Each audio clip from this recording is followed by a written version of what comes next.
but you just do what you have to do, and setting boundaries, being faithful and loyal to the position that you're being paid to do, but then grinding it out as much as you can. I worked weekends. I was up every Saturday morning. I was in my office at like 6:30 working, Mm-hmm. until like 12 or 1 Yeah. when the kids would come around, and they're teenagers, so they were always, Yeah. wanting to sleep in and stuff.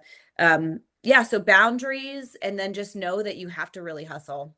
Where I see social going now, I think it's all about it is about social selling, but it's about real social selling. Mm-hmm. It's the natural organic videos. It's the videos that show you as relatable, the not as perfect filtered videos, the Yeah. ones that are, not so staged. It's like people want real, and I think the world is leaning towards, okay, we want some of that realness Yeah. back. I think that the generations that adapted to social and the digital world are there, but kind of craving back the how do Mm-hmm. I get back to a place of, Yeah. restoring some of that balance.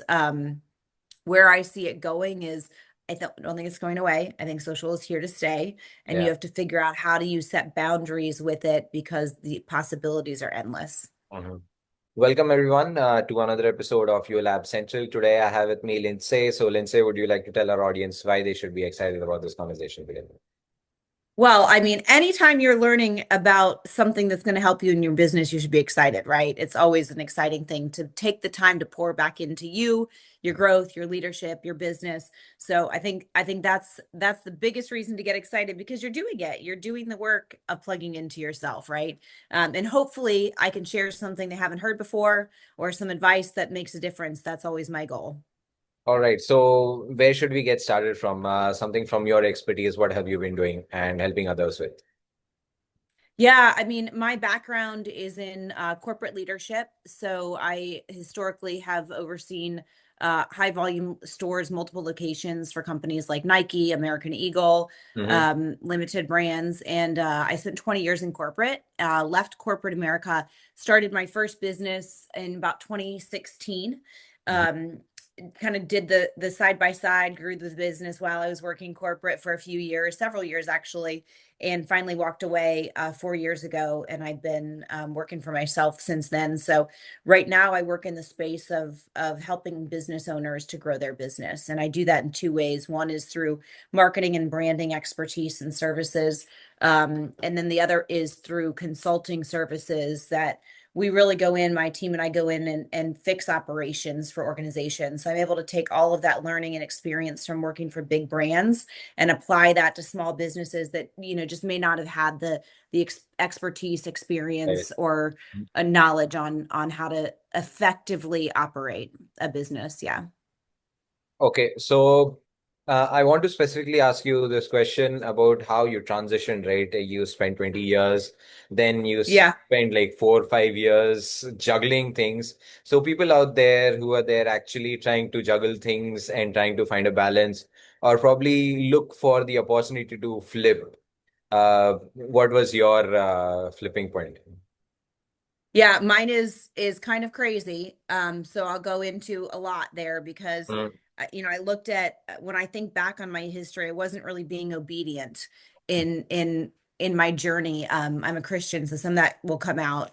mm, And if you're not, that's okay, but this is my journey, so that's what I'm sharing. And my husband was working a full-time job. I was working a full-time job. I was growing business, then started another business in the middle of that. So I was doing direct sales and started a coaching business for women.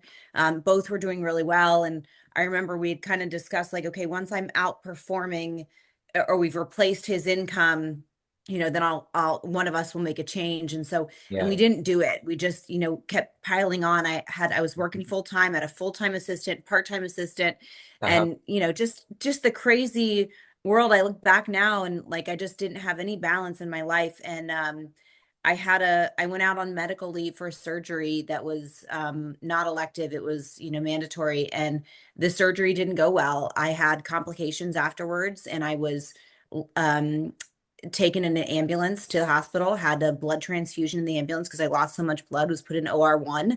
And it was that moment, like this, I've worked myself to a point where like I'm now here just having to evaluate, what am Mhm. I doing this all for?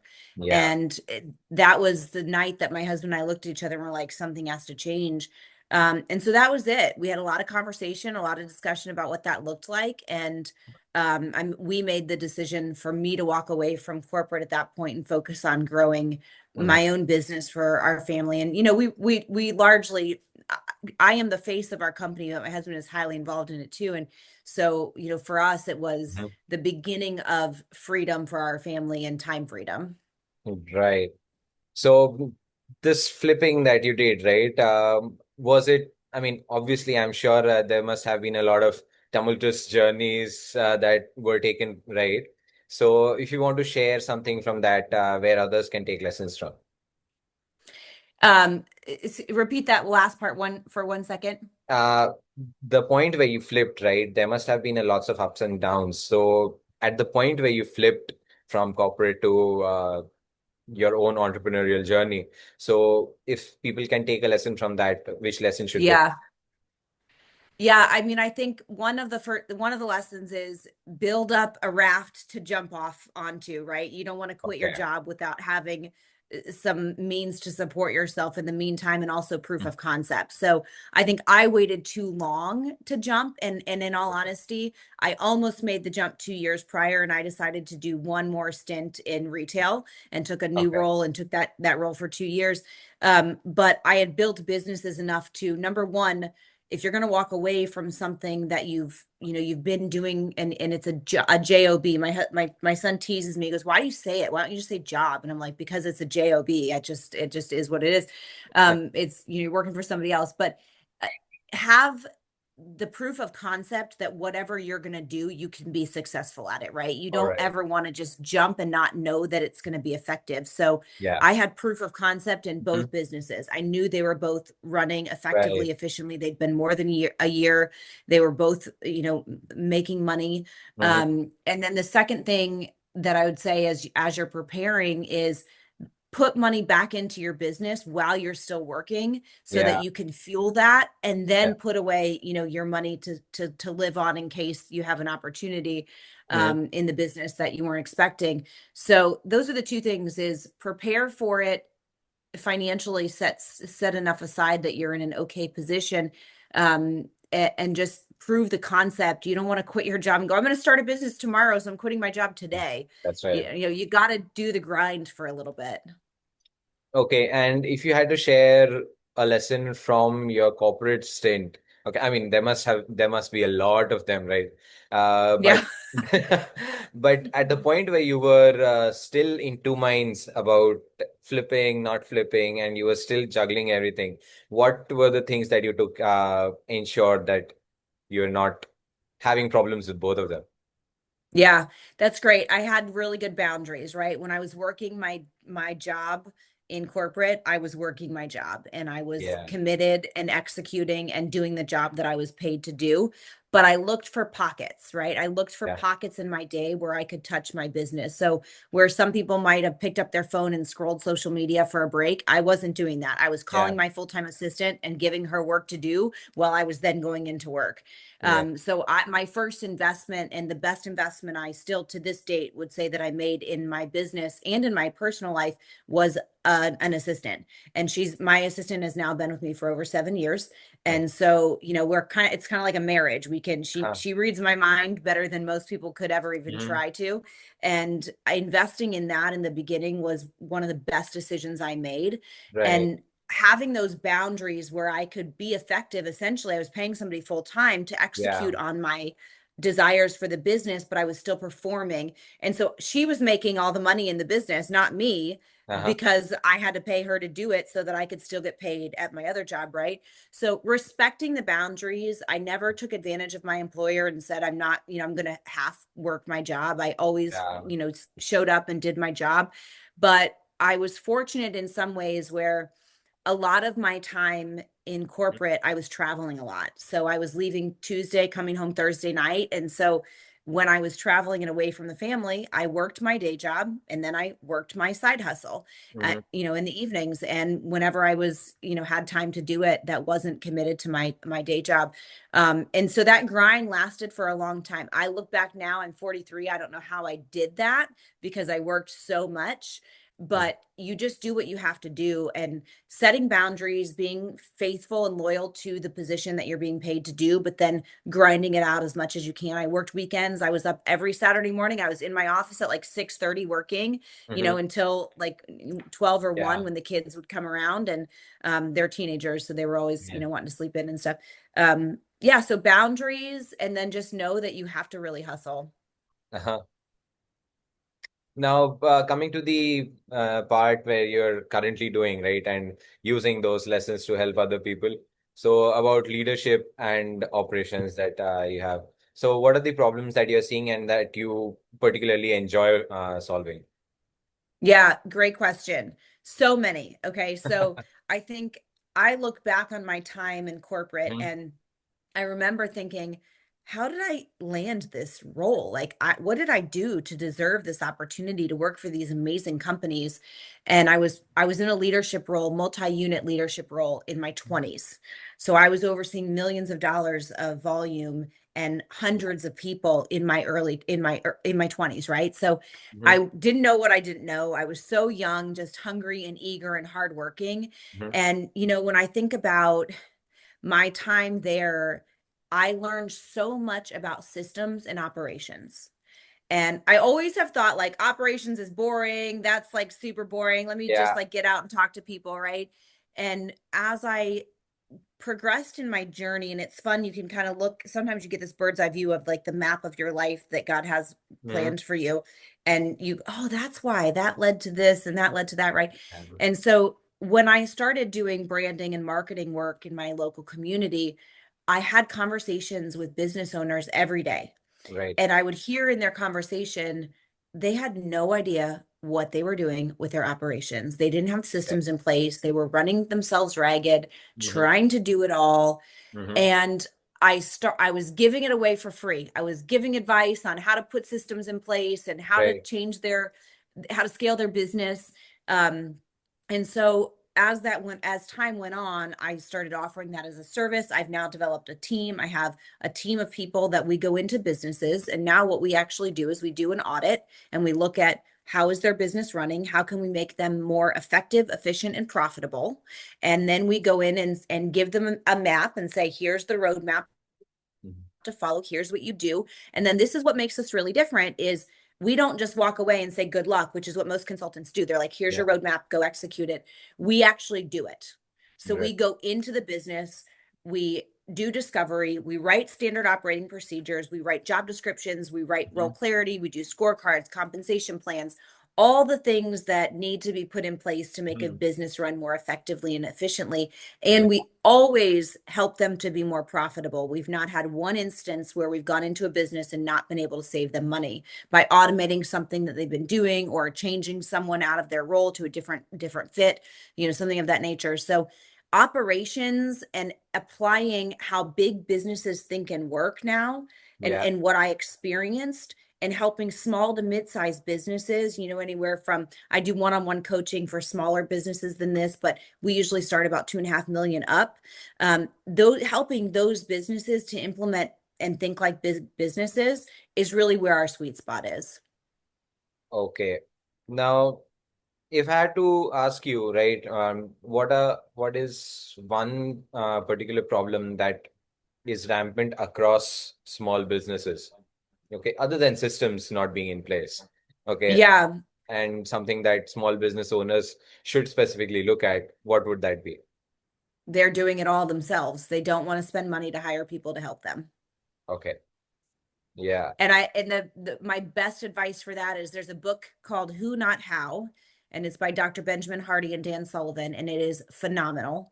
yeah, There's several different books they've co-authored, but most business owners, they think like a poor man, and they think, why would I pay someone to do something I can do myself? right. And the ones that are really successful think like the rich man. If you look at Rich Dad Poor Dad, Yeah. a rich man and say, why would I use my time to do something I Yeah. can pay someone else to do? Yeah. And that's where most business owners struggle is they're too caught up in, I don't want to pay someone to do the work that Yes. I can do. Hmm. Okay. Any particular project that you've loved doing, like uh, it was just phenomenal solving that particular problem, and how did you solve it? Yeah, gosh, there's so many, and because of client confidentiality, I have to be really careful, so I Yeah. try not to say too much.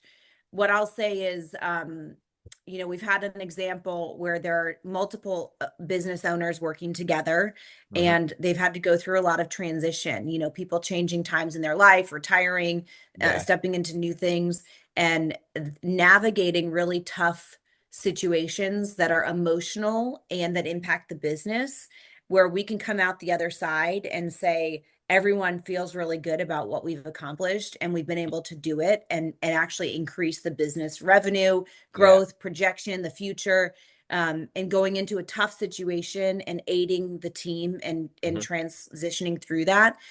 Those are the moments that we really love. Okay. Now we talked about operations systems and founders, right? Now you also mentioned about branding and marketing. Now, Mhm. specifically, I want to talk about the phenomenon that is social media, right? Because Mm, you mentioned it didn't, you started right around 20 years ago. So 20 years ago, social media was just like starting out, right? yeah. 2002, 2003, it was just starting out, getting there. People did not even know that this was a possibility. So Right. from there to today, how has this transition, and where are you seeing this going? Yeah, great question. Um, it's funny when we started, when I've been married for almost 20 years, Uh-huh. 20 be 20 years in May. Mm. And we didn't have, iPhones when we had a desktop That's computer right. in our first Yeah. house. Yeah. And I Yeah. remember my husband Dave and I going, why would anyone need a phone like that? Like, that's just Right. crazy. We're just like Yeah. in that world of like resistant to the technology change. Yeah. Um, and then of course we've adopted all the things and we of course I'm sitting here with an iPad, AirPods, and a remarkable and a Mac and right Yeah. all within my arm's reach.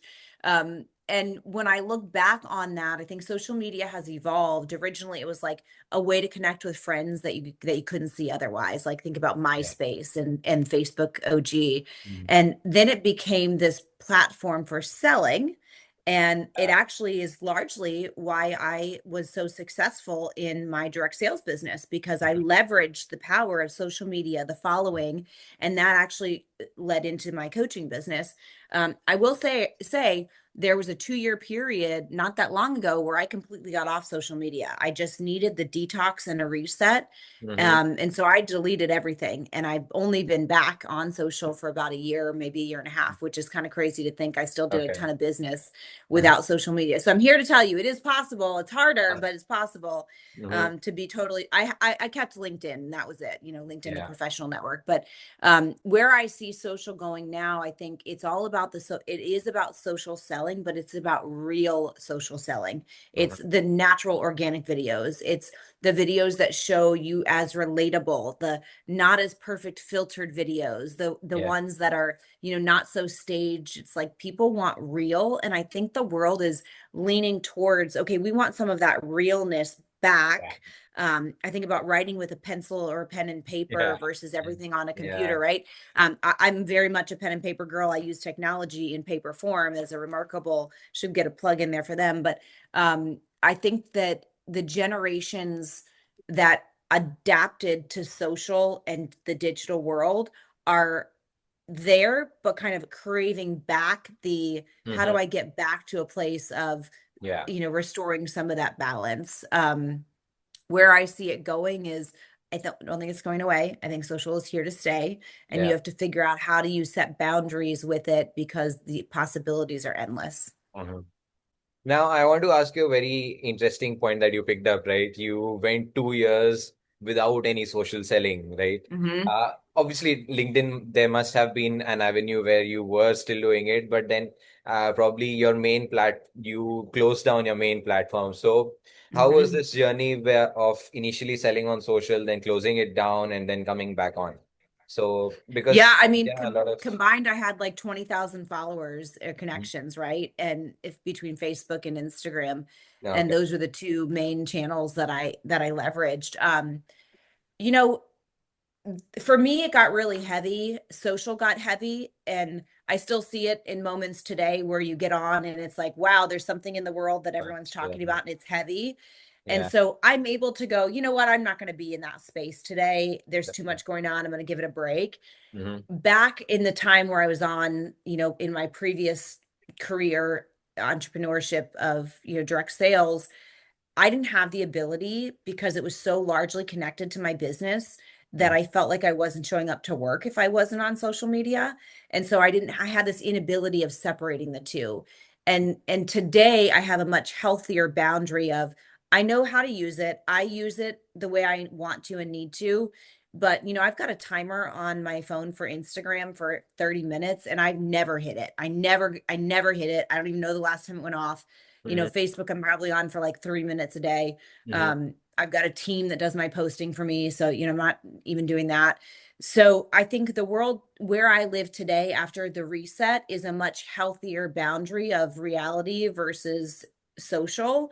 And what's on social and the time you spend there is not nearly as important as what you're doing in your life, in actual life today. And so I think a lot of people could do really well with a reset and Yeah. recognizing that social is just it's it's it's not your real life. It's just one avenue of showing your life. Hmm.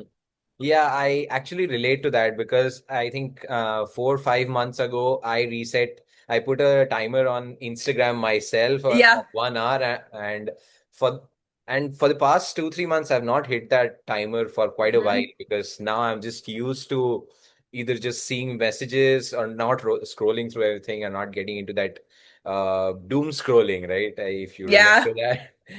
Have you ever totally. had that happen to you? Getting into, oh, I just fell into that. I Yeah. know Oh my shorts or gosh, yes. I LinkedIn. think it's so easy and I have really good boundaries. So I feel really good about where I am. I don't look at my phone. I don't get on my phone to interact with people for like the first 3 hours of my day. My day Yeah. starts with setting up my direction for my day. I have some apps I use on my phone, my devotional and my Bible studies on my phone, so I use those, but in terms of messaging or social, I don't even touch that.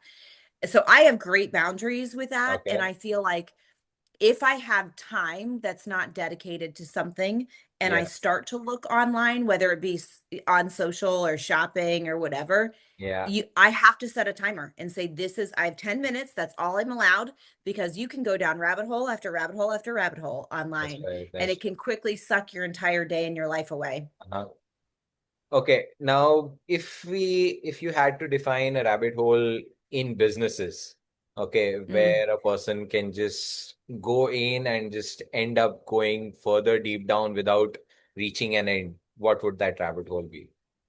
Oh my gosh, there's so many. What do I choose? Um,